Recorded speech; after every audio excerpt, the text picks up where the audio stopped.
Hey guys, Zomfox here, and today I'm going to be talking about one of the most important topics in the Pokemon TCG space right now, and that is not falling for hype.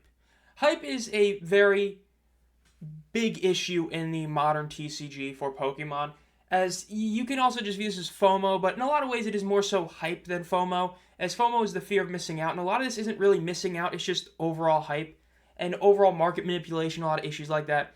As over the past really year, but especially the past few months, we've been seeing a ton of cards spike in value. Now, admittedly, some cards are justified in spiking. They are cards that have been historically undervalued. A lot of big chase cards in the X and Y era, even some lesser ones in the Sun and Moon era. But those are the exception. Those are the some of them. The majority of cards that have been spiking in value are cards that have virtually no real reason to spike whatsoever. Whether it be because they are incredibly common and easy to find, whether it be because they are just, as objective as art can go, not even great artworks, or just being inferior versions to past cards or boxes, but are only worth as much because of hype. And I'm going to be looking at 4 key examples, the ones on screen: the 151 Charizard, the Shrouded Fable Greninja promo in a PSA 10, the new Mega Lucario Gold card, and the Destined Rivals booster box, and compare them to previous cards or boxes to show how much of this is just pure hype and market manipulation, and how, number one, there are still things you can go and buy right now that are actually worth your money if you're going to spend hundreds of dollars, and 2, showcase why a lot of these cards that we're seeing in this Scarlet Violet era are really overvalued and are less likely to hold their value in the future, but overall are just cards that are worth money because of market manipulation, not because they're actually fully desirable. The first card we're going to be looking at is the Necklace Zard, the 151 SIR Charizard EX. Now this card is a very controversial card to a lot of people. I am in the camp that says this is not a great artwork, mainly because Charizard itself really isn't done well. Charizard has a definitive neck that is very long, and this one literally has almost no neck. It's about like a fifth of what it's supposed to be. And while we have seen the Paldean Fates Charizard overtake this one in value, which is justified, that card is gorgeous. The Obsidian Flame Charizard is still good, but those are, more controversial takes to some people. Those are more opinionated takes. What isn't opinionated is the fact this card is currently worth $290, according to TCG Player Market Value. Now, this card is very common. It might not be the easiest to pull, but it is objectively a common card.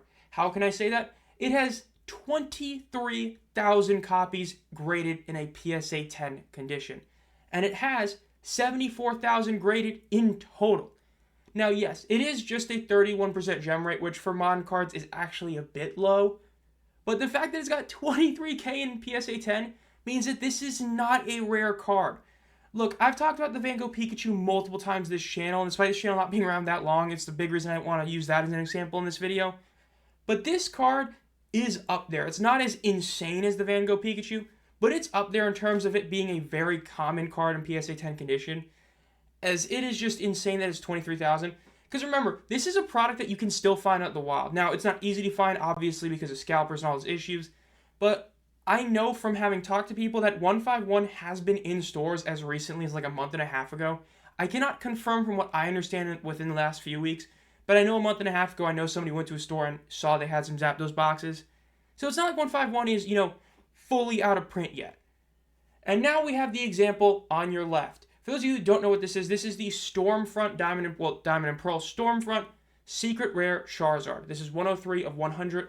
This is a recreation, essentially, or reimagination, whichever you're going to call it, remaster of the original iconic base set Charizard.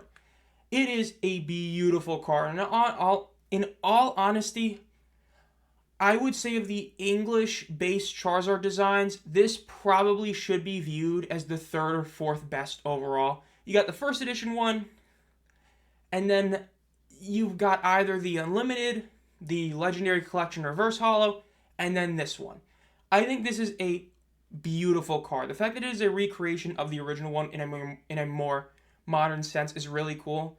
Because look, at the end of the day, we've seen the base set Charizard be reprinted like verbatim numerous times. We had the Metal card in Celebrations. We had the one in the Classic Collection. We've had the Evolutions one.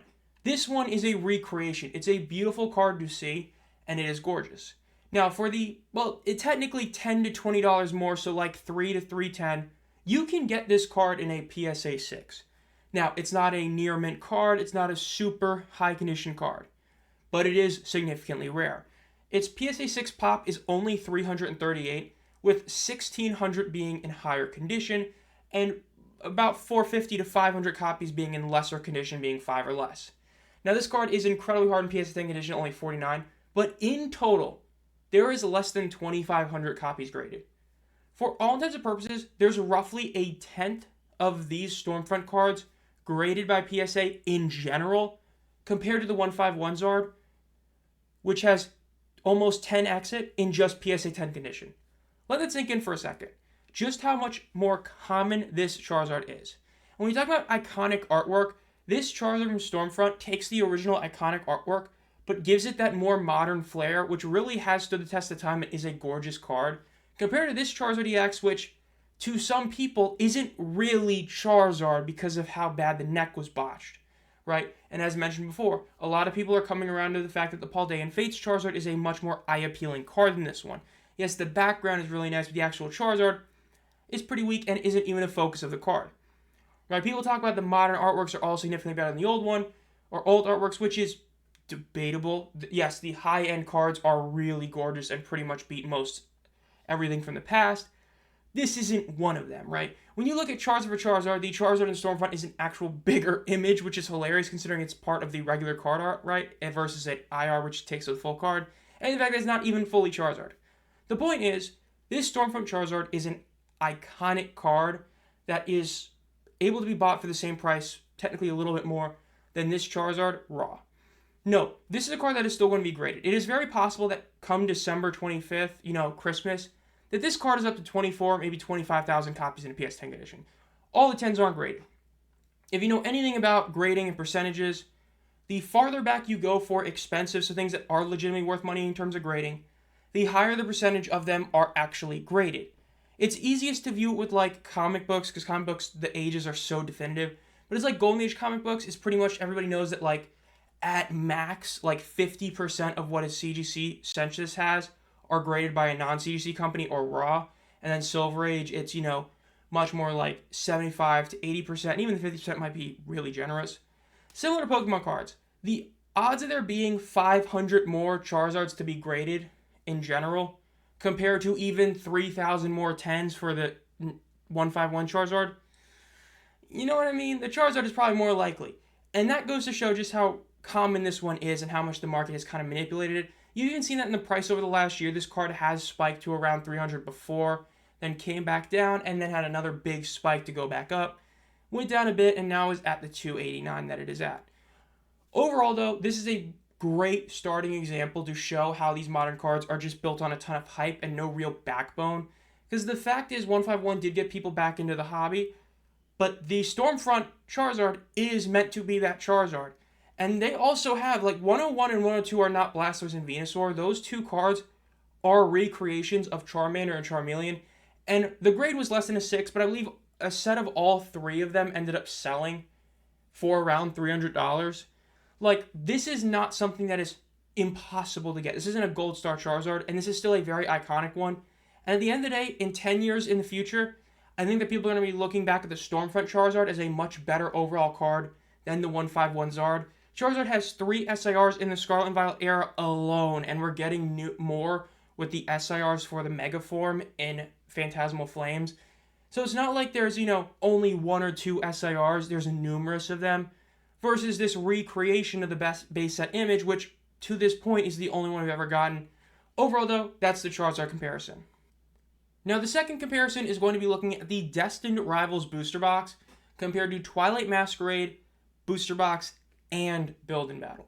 Now, this is one I want to do more so from the legitimate investor standpoint or just the overall opener standpoint, right? If you want to open it and invest in it. Which one is better? The one on the left is better in both of those scenarios.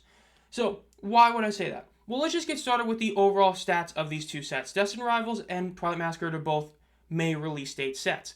Big difference is Twilight Masquerade came out in 2024 compared to Destined Rivals, which came out in 2025. So Destined Rivals, significantly newer set, a full year newer, meaning it's got at least a full year more in terms of it being printed compared to Twilight Masquerade. Because as I wouldn't be shocked to know, it would not be shocking if the way they handle reprints is different from Surging Sparks onward versus before it because of when all the scalping really started. So if that is the case, Masquerade is before that, so it kind of avoid all that mass reprinting. That's a topic for another day. The point is, it is a full year newer of a set. Now, in terms of pull rates, the pull rates for Twilight Masquerade are overall better. Now, the IR pull rate is a little bit worse at 1 in 13 versus 1 in 12, but the SIR pull rate is actually better by 8 packs. Now, it is important to note that because of how many IRs and SIRs there are, Twilight Masquerade actually has a slightly better odds for pulling a specific IR or SIR. So in terms of pulling, let's say, the Eevee or the Greninja EX, they're both better odds in Twilight Masquerade than Destined Rivals to get, let's say, the Mewtwo. Now, yes, in Destined Rivals, you have 2 of those Mega Chase cards with the Garchomp and the Mewtwo. In Twilight Masquerade, you still have a couple of big trainers as well as the Greninja. Now, in terms of overall value, the fact that you can get both a build-in battle and the regular booster box for the same price as a Destined Rivals booster box is insane. Look, booster boxes, you need to understand this. If you came into the hobby within like last year or two, booster boxes used to be that unless it was a truly, truly massive set, you could get booster boxes for $100 of any set. Paldea Evolved, I believe it's up to like $480. You could get that booster box with tax and shipping included for like $90. You could, just a couple of years ago. And so it started, randomly in the middle of the Scarlet Violet era. It was like more like 120, then 150, and then with Destined Rivals and now Mega Evolution, it's like, no, you got to spend a crazy amount. To spend anywhere over even $200 for a new booster box is unheard of just a couple of years ago. And to spend $375 for a box that isn't even a year old is criminal. This set is going to continue to be printed. I'm pretty sure that the reason it's gone down is because there was a restock on the Pokemon Center site for booster boxes. Like, this set is not justified to be worth $375 for a booster box. If you are viewing this as a pure investor, and I mean a legit investor, not a flipper who wants to, or a scalper who wants to buy it and then sell it in 2 weeks. You're legitimately getting this to invest. You know which set is going to go up in value first? Twilight Masquerade. You know why? Because that set's going to be out of print much sooner than Destined Rivals. Like I said, it is very possible that Pokemon reprint stuff different based on Surging Sparks and beyond. If that's the case, it could be anywhere from 1 year to maybe even 2 full years that Destined Rivals keeps getting printed compared to Twilight Masquerade. Once this set gets out of print, that's when it is more likely to start going up, especially considering Twilight Masquerade has what many would consider is the best overall artwork in the era with the Greninja SIR and multiple big trainers and some big singles or big IRs like the Eevee. So that set has a reason to go up. It's not like, a Darkness Ablaze from Sword and Shield, which its biggest card is a base VMAX. This has a big chase card. Twilight Masquerade is one of the best sets pre-Surging Sparks, and even post is really one of the best sets overall. I've been going over a lot of the IRs and tier list videos. It is a banger set. So even in that perspective, it is more likely that Twilight Masquerade will hit like a 500 value before Destined Rivals does in terms of legitimate value versus Rivals, which all of it is just manufactured hype. It's like with first off the line boxes for sports cards, right? These big dealers will be getting their regular hobby boxes and they'll spend like $250 for them and they'll charge $300. First off the line boxes come out, they buy them all out at $600, then they all list them at like $800, and that allows them to raise the price of their regular boxes. That's what we're seeing with Destined Rivals. You have people with enough power and money to be able to buy enough of them to kind of manipulate the price to be as high as it is. It is not worth over $300 a booster box. It just isn't. There is no gaslighting or past history to justify these boxes being worth anything over $200. Yes, you might lose out on potential gains if you want to be a pure investor standpoint. It is not a wise decision to spend over $200 on a booster box that is less than a year old.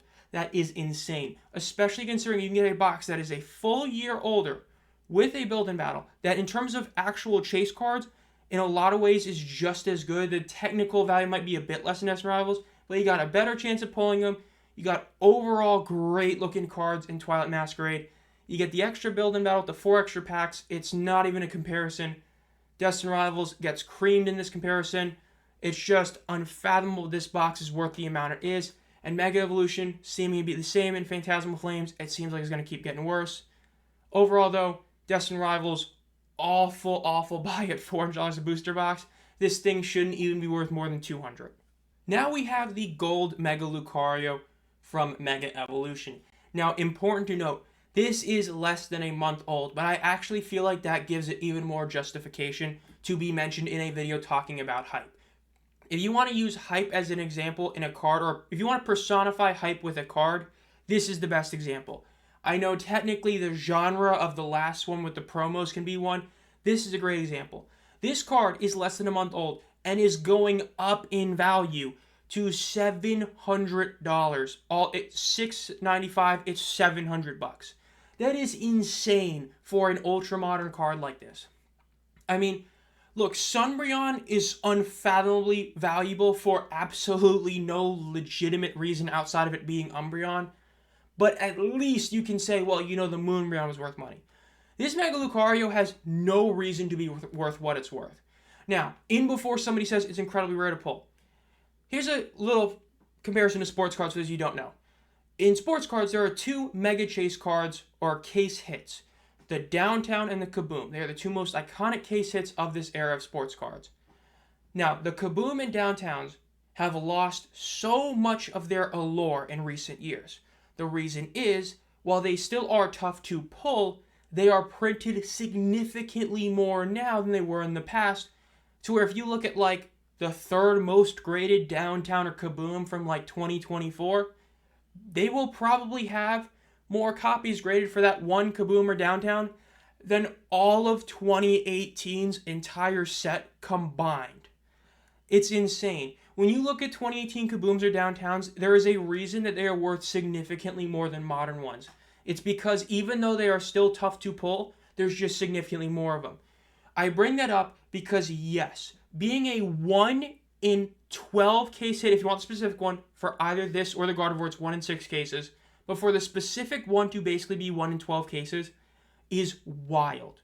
The issue, it's showing how much is printed for this set. Because this set, again, is less than a month old. There is already 130 of these Mega Lucarios graded in English. Let me say that again. Less than a month old. Supposedly the rarest cards in TCG history or Pokemon history. 130 are already graded.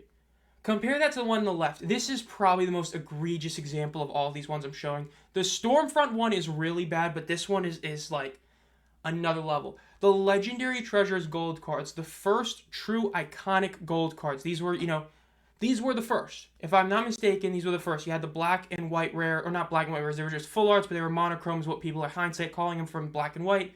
Then Legendary Treasures, they made these gold ones.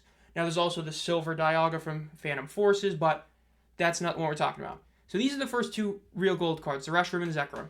You can get them both, the pair, in a PSA 8 for the same amount as this Mega Lucario. In fact, if you get lucky, you might even pay $50 less. You can get both of them in PSA 8, which if you know anything about this era of print quality, you know even an 8 is pretty damn good. You know how you can tell that? Because there's almost no 10s. They combine for less than 100 10s. Let me do this real quick, because I didn't even do this math when I was looking at this the first time. 46 plus 39. That's 70 if you add the 10s. That's 15 if you add the single digits. That's 85, right? That is 85 PSA 10s combined. The Mega Lucario already has more than that. If that doesn't show how insanely overvalued and overhyped this Mega Lucario card is, legitimately, I have no idea what else I can tell you. Overall, though, the Reshiram and Zekrom have virtually 400 copies graded 9 or 10. Mainly 9s, obviously. It's about, 360 and 9s. So being a PSA 8 isn't that bad. It's not the highest grade ever. It's not insane. But it's still a solid grade. And they each have roughly 1,400. It's almost exactly 2,800 copies graded between them both. But it's a little bit over under for one of each. They're basically both 1,400. By Christmas, by the end of this year, if you want to do it like that, this Mega Lucario is going to have more than either of those. In fact, there is a very real shot it has more than both of them combined. There is a very real shot that this Lucario hits 3,000 graded by the end of this year, which would just really show how insanely inflated this card is. The Reshiram and Zekrom may not be as tough of pulls in a per box aspect, but the amount printed of this set is so significantly less, it's insane. Like, I feel like a lot of people have been in this hobby for only like 2 to 3 years or 15 years, like in between not as much, but if you've been in the hobby since like the X and Y black and white era or only in the Scarlet and Violet era, I don't think either of these groups fully comprehend how far back this is, because so many people that joined within the last 2 years or all the way back kind of meshed like some of Sun and Moon and Sword and Shield together in a weird way. But you had the entire X and Y era, the entire Sun and Moon era, the entire Sword and Shield era, and now the entire Scarlet and Violet era. That is 4 full eras of cards since the Reshiram and Zekrom came out. And yet they combine to be worth the same, if not a bit less, in PSA 8s than this Lucario does raw. That is insane. This Lucario is the textbook definition of overvalued hype. It is a great looking card. It is beautiful. But if you put it side by side, even with this picture, despite it being the brighter picture because the image I picked, it really doesn't look that much better than those two, especially because the other two go so well together. Like when you put them in a binder together or you just have two slabs next to each other, they look gorgeous. They look beautiful in person. And really all these gold cards do, especially the Silver Dialga. One card I really regret not getting back in the X and Y era. But the Reshiram and Zekrom are beautiful cards. And they are just significantly rarer than this Lucario. And so we're going to see. We're going to see that even though it's tougher to pull, it's not actually as rare. And I think this is going to be the wake-up call to a lot of people that are on the fence about, is this all just, fake market hype beasts, or is this legit value? They're going to realize once this card hits over 2,000, really is 3,000 graded, where it's like, man, this card really isn't as rare as we think it is. Just because it is tough to pull doesn't actually make it a rare card in the grand scheme of Pokemon history. When you compare it to these two gold cards, that again, you've had over a decade. They came out in 2013. You've had over a decade to have these cards graded. There's been multiple booms for Pokemon since these cards came out. So the amount graded is much more of a fine line, this is what they are. Like the odds of these hitting 1,500 each by the end of the year compared to this Lucario hitting 3,000 graded, in theory, both the Reshiram and Zekrom having 100 more graded should be more common, or should be the more likely outcome versus another 2,900 for the Lucario. But we all know the Lucario is going to hit 3,000. Overvalued AF. Great example. The Reshiram and Zekrom for the same price is not even a no-brainer. It's that obvious. It's like an anti-no-brainer. It's like an anti-no-brainer. It's hard to explain. I think you understand what I'm saying. The Reshiram and Zekrom, both in PSA 8s compared to the Lucario, it's not even a debate, which is even comparably close. The Reshiram and Zekrom just demolished the Lucario. And the Lucario is still a great card, but it is nothing compared to those two. Now, the last example is going to be the Greninja EX SIR promo card from the Shrouded Fable Greninja collection. Now, this is the promo FOMO, as a lot of other people have called it. The promo FOMO, I really do like the overall name like that, but it is a good one. We've been seeing a lot of these Scarlet and Violet era promo cards go up in value because of quote-unquote gem rate. Now, I'm here to debunk that, and it has been debunked with one image. The Giratina and Garchomp, or Garchomp and Giratina, is a gorgeous card. It is an insanely detailed card. You can vaguely tell in the background, it's like the top of Mount Coronet. You have Giratina coming out of its Distortion World portal, and you have Garchomp going to face it. That's also a promo card. That promo card does have a slightly better gem rate, well, not slightly, but a decently better gem rate at 56%, but it's not like it's 70, and it's not like the Greninja is 30, okay? It's like an 11.2% difference. The Garchomp and Giratina only has 3,150 in PSA 10 condition and 5,500 graded in total. The Greninja has 26,000 graded and almost 12,000 in a PSA 10 condition. It is almost 4x the amount of the Garchomp Giratina in PSA 10 condition, and basically has 5x the PSA total graded. Now, the biggest damning testament to why this Greninja is overvalued is the raw value. The near mint raw value of the Giratina Garchomp is about $110. Now, this card has had a very similar graph, but a more linear graph than the Greninja. The Greninja one, like, spiked a bit more, and then when stagnant had more spikage. But in terms of, like, where they started to where they finished, they're almost identical. Like, the Giratina Garchomp is like a $20 card, and is now 108. So they both essentially gone up by, like, a ton. The important thing to note is that it is still almost 2x the value of the near mint copy for the Greninja. And considering their gem rates are very similar, you would imagine that the PSA 10 value would be very similar in a percentage aspect. It's not. If you base what the Greninja is worth being a $500 card for a $60 one, you would imagine that the essentially $10 Giratina Garchomp, I don't know why I keep saying Giratina Garchomp, it's the other way around, Garchomp Giratina, you would imagine that it would probably be worth almost a grand in the PSA 10. Instead, it is actually worth less. It is more consistent. It has been selling for around $475 as an average. I'm getting flustered. You will see sales for as low as $450 to as high as like $520. Overall, though, it is a $475 average. It is going for less money than the Greninja, despite the fact that it is an older promo, and they're both gorgeous. The bottom line is they're both great cards. But one big key fact is this is not the best Greninja. There is a better one.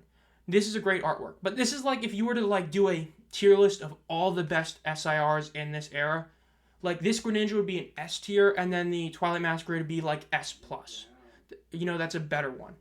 And so when you see that, it's wild. And you look at it that way, that this card is worth as much as it is in a PSA 10 compared to the Giratina Garchomp one. I think that is a prime example of this promo FOMO that definitely needs to go away. Overall, I think that this is, it's the least, well, I would say it's the second to least massive example. Because, like I said, the Golds is an insane comparison, and so is the Stormfront Charizard. This is still a really bad one. Like, for the modern aspect, this is hype. These promos being worth what they are in PSA 10 condition is just pure hype. Yes, they are harder to get in PSA 10 condition. But a 45% gem rate isn't 20. This isn't some of the cards in the X and Y era. This isn't the cards in the black and white era that have, like, absurdly low gem rates, right? 45% is still a very high gem rate, all things considered. When you think of a gem rate, if a gem rate for a Pokemon card is over like 30%, it is relatively high. And yet it's like people nowadays are seeing like, oh, if it's, under 60%, it's insanely low. No, that's something like started like, last really Sword and Shield era. Like these X and Y cards, you're not finding on PSA 10s. It's why when you see like X and Y cards, they'll raw near mint value be like $100, but then a PSA 10 is like a grand or like 2,000 because they're actually rare. And I think this is a great example of a card not being like the Magearna X and Y promo was the one I was debating on using instead of this one because like that one is worth like $500 and is an X and Y promo and is a beautiful card. Like there's a few of them, and I could have just used 9s, but I wanted to use a 10 to really emphasize just how egregious this Greninja is.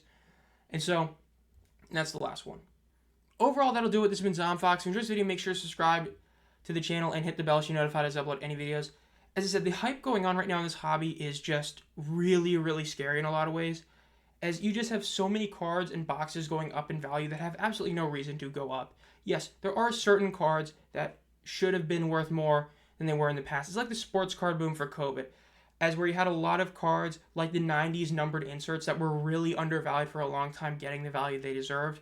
There are some cards that we're seeing that, as there are some cards I personally don't think are really going to go down in the future, but a lot of these Scarlet and Violet era cards definitely will.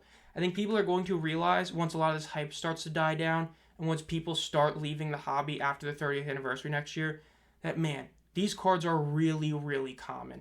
Like a card having a 10k plus total in PSA 10 condition is not rare whatsoever. In fact, it is rare compared to the rest of the history of the Pokemon TCG. Like a 10k plus PSA 10 makes it just a pretty common card, all things considered. And I think that at some point, people are going to start to realize that, and only the very few truly desirable cards are going to retain value, and a lot of the other cards, I mean like 90% at least, are going to go down. We'll have to wait and see about that. Overall, though, this has been Zomfox. Let me know in the comments what your thoughts are on this, and as always, guys, have a great night.